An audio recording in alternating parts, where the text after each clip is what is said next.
Դիաննա Գրիգորյանի վերջին զանգ սերիալում ահա տեղի ունեցավ այն, ինչից տարիներ շարունակ խուսափել էին բոլորը. Աննայի ու Անգելինայի առաջին իրական հանդիպումը, որպես մայր ու դուստր։ Մեկի համար սպասված ճշմարտության փրկիչ պահ, մյուսի համար ցնցող բացահայտման շարունակություն։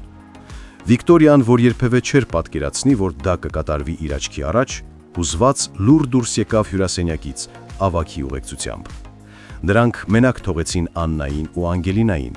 այն մենակությունը, որտեղ չի խանգարում ոչ մի երրորդ կողմ եւ որտեղ ստիպված ես կանգնել մերկ ճշմարտության դիմաց։ Անգելինան պահանջեց ամբողջ պատմությունը, առանց շրջանցումների, առանց խնայելու իր զգացմունքները։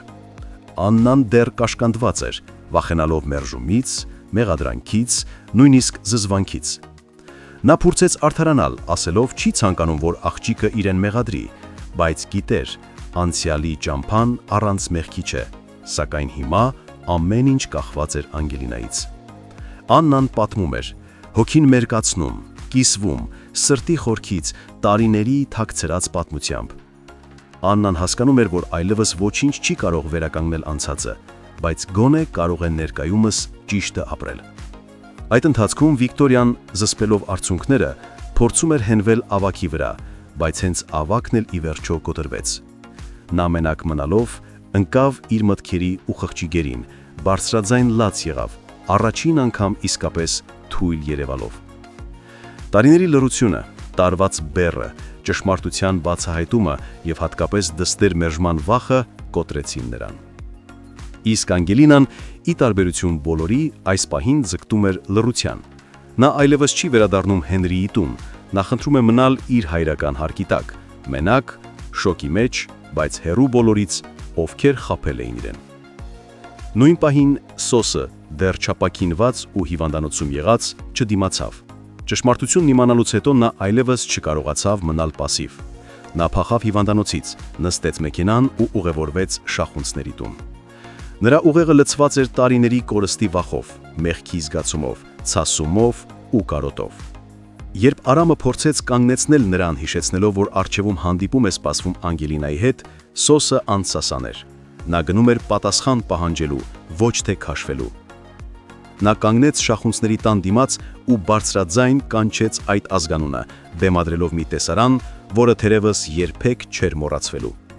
Բայց վերջապես Արամին հաջողվեց նրան նստեցնել մեքենան ու հեռացնել աղմկային միջավայրից, հասկանալով, որ դեռ ամեն ինչ ժամանակ ունի։ Այս լարված պահից քիչ անց Հենրիուն ու Միքայելը վերադառնում էին տուն։ Հենրին հոգնած ու հիասթափված, իսկ Միքայելը մեղավորության ծանր քարով սրտում։ Նրանց խոսակցությունը վերջապես բացեց բոլոր փակ դռները։ Հենրի ասաց ամեն ինչ ուղիղ, առանց դիպուկ բառերի։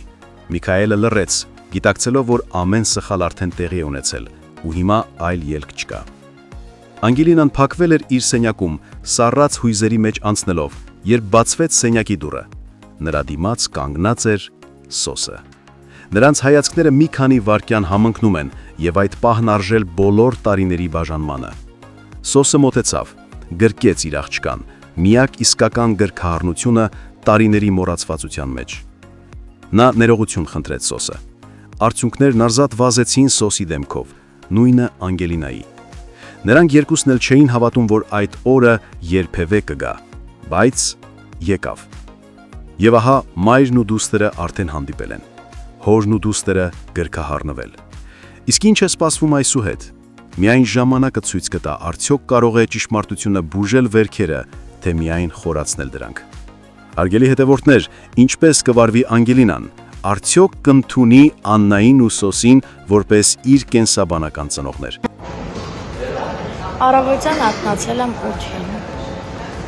Գնացել եմ մազերի մեյքափի, հետո եկել եմ նկարահանման։ Առավոտից մինչև այս պահը ոչ մի րոպե կաբլուկներս չեմ հանել։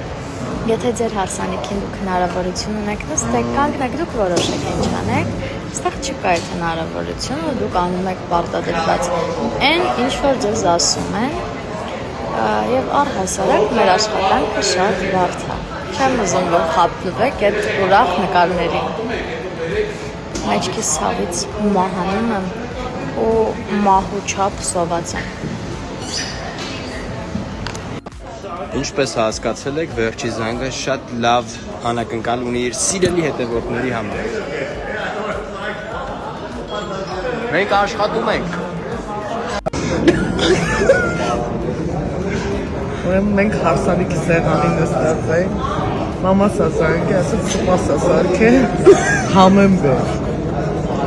Ես գիշերվա կեսի որտեղ եմ համեմ ճարեմ, մեկը տեսնում եմ, ես առեմ այս ամեն ինչը դնել եմ կլաչիս մեջ։ Չէ, սալֆետի մեջ պատահել։ Պետք է ռեզին գցել, բայց տենց են, չէ՞ Դանել եմ հարսանիքի սեղանից համեմ, շնորհակալություն ռոբտը։ Ինչ է թարքուն տարեկան։ Դու խաշտի։ Շիկինոլա համար շուշ։ Գեղեցիկ անակնկալ այսօրվանից Աննան ունի 2 աղջիկ, իսկ մեր գեղեցկուի հարսիկը ունի 2 մայրտուշ։ Կներես պապ, բայց պիտի դիմանաս, որ նորմալ մշակ եմ։ Արա, անելիքդ արա, դու ինձ կներես, որ ես վիճակով դիմացդ նստած եմ, հերիք չի ստիպված ես վերքերս մշակել։ Պապ, ես ստիպված ոչ մի բան չեմ անում։ Մի ընտանիք ենք բայելով պիտի անում։ Պապ, հեն ոնց ես։ Հղի եք, ասեք հղի ենք։ Ես ինչ մի ներկայացում եք խաղում։ Իբր չգիտենք, հա ինչն է ձեր կտրուկ որոշումների պատճառը։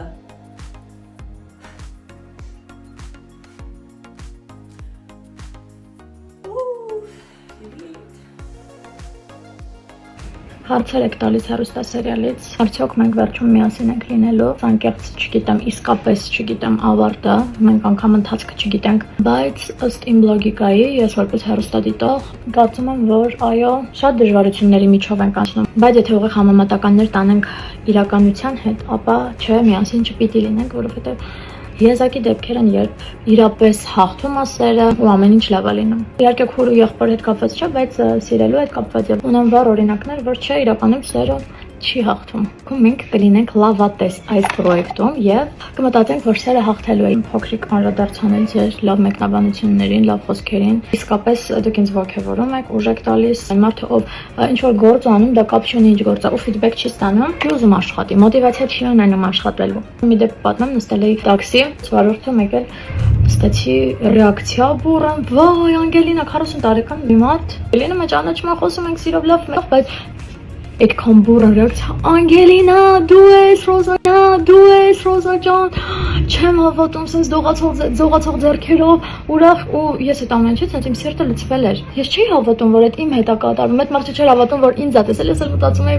ոնց կարա այս բուրըն ռեակցիան իմ մասին լինի։ Ես ուրեմն հասել եմ ինչ որ կետի,